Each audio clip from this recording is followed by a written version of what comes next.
이슈 또 이슈 정순영 기자와 함께합니다. 정성근 문화체육부 장관 후보자가 수많은 논란 끝에 결국 자진 사퇴를 결정했죠. 네, 그렇습니다.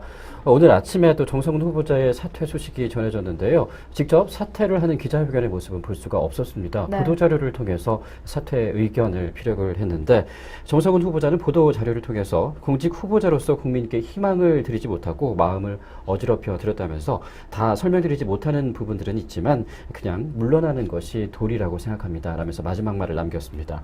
특히 청와대는 악화된 여론의 벽을 넘어서기에는 여러 가지 부담이 크다라고 생각을 해서 이번 정 후보자의 사퇴를 받아들이는 모습을 보이고 있습니다.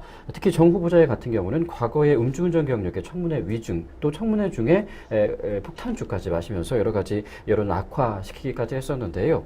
박근혜 대통령은 원래는 이 정성근 후보자를 하차시키는 것으로 맥락을 잡았다가 지난 주말 보고서 채택을 국회에 재요청하면서 다시 임명을 강행하는 것으로 반전의 모습을 보여주기도 했습니다. 그래서 너무 강행하는 것이 아니냐 여론이 악화되기도 했었는데 결국엔 정성근 후보자가 또 얼마 전 총리 낙마 사태 때와 비슷한 모습으로 스스로가 자진 사퇴하는 그런 모양새로 일이 마무리가 됐습니다. 네.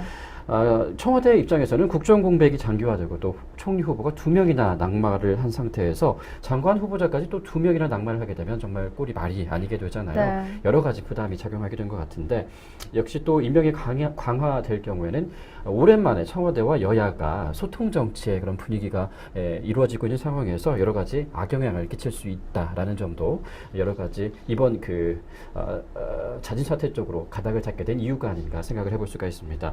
또 청와대에 할 말은 하겠다라는 그 새누리당 김무성 대표의 그런 그 입장에 대해서도 여러 가지 악영향을 끼칠 수 있기 때문에 청와대 입장에서도 여와 야에 여러 가지 부담을 주지 말자 이런 입장을 표명한 것이 아닌가 생각을 해볼 수가 있습니다. 일각에서는 그 정성근 후보자의 어떤 안 좋은 소식에 대해서 추가 폭로의 여지가 있었다라는 얘기도 들려오고 있는데요. 추가 폭로가 나오기 전에 정 후보자가 알아서 물러나는 것이 아니냐 이런 시각들도 있었습니다. 오늘 오전에 새정치민주연합 박영선 원내대표는 인터뷰를 통해서 여러 가지 제보가 들어왔는데 그 중에는 차마 입에 담기 싫은 내용까지 있었다라고 밝혀서 만약에 자진 사퇴가 이루어지지 않을 경우 정성근 후보자에 대한 2차 추가 폭로를 할 계획임을 시사하기도 했었습니다.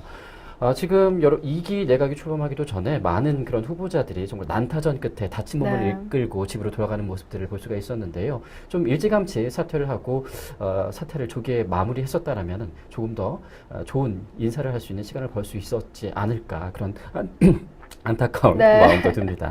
네, 이 정성근 후보자의 사퇴로 인해서 다행히도 그 청와대가 최악의 상황은 면한 것 같습니다. 이쯤 되면 청와대 입맛에 맞는 인사는 그만둬야 하지 않을까 싶은데요. 청와대가 많은 것을 배우는 시간을 가졌길 바라겠습니다.